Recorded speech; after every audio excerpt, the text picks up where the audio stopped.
And this is some interesting news coming in from the state of Karnataka. The state government is preparing to scrutinize all tenders and transactions during DK Shivakumar's time as the energy minister.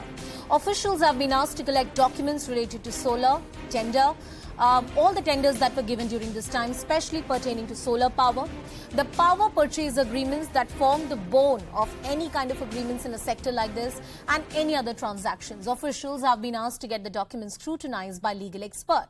Now, DK Shivakumar had challenged the government to probe his tenure as the energy minister.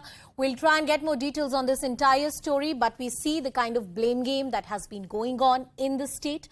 More importantly, after what Chief Minister Bommai said after that unfortunate death of a 23-year-old woman in the state of Karnataka after heavy rains have lashed various cities, including the city of Bengaluru, where key areas continue to be submerged, inundated. Harish is with us on the broadcast. Harish, what's cooking here? Tell us more about this. Well, DK Shivakumar just a few days back had challenged the Karnataka government to probe any transaction that took place during his tenure as the energy minister. And now it looks like Karnataka government is all set to do that. The energy minister has asked officials in the energy department to gather documents related to power purchase agreements, solar tenders that took place, and various other transactions that happened in the energy department when DK Shivakumar was the minister.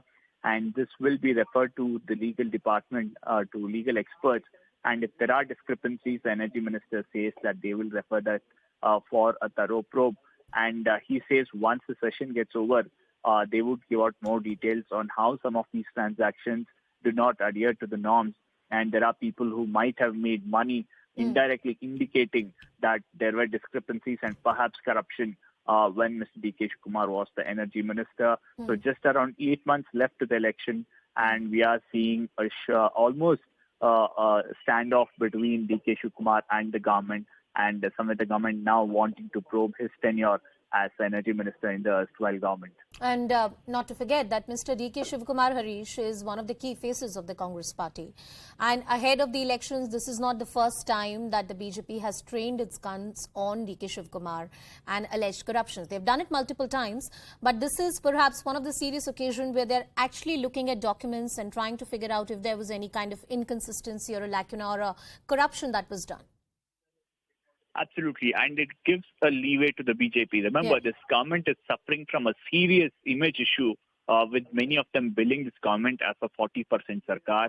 And perhaps the BJP understands that this is the exit route for them if indeed they find any sort of a discrepancy or corruption during DK Shivakumar's tenure as the energy minister. Then that gets projected, that gets highlighted, and that could be an escape route for the BJP, which is trying to get rid of this tag of a 40% sarkar. All right, Harish. Thank you so much for getting us all the details on this very important story. As Harish pointed out, that the timing of this is very, very crucial, keeping in mind that the elections are just around the corner. The Karnataka government led by BJP is already suffering from an image crisis. And of course, these kind of allegations on the Congress will put them on a defensive. We'll track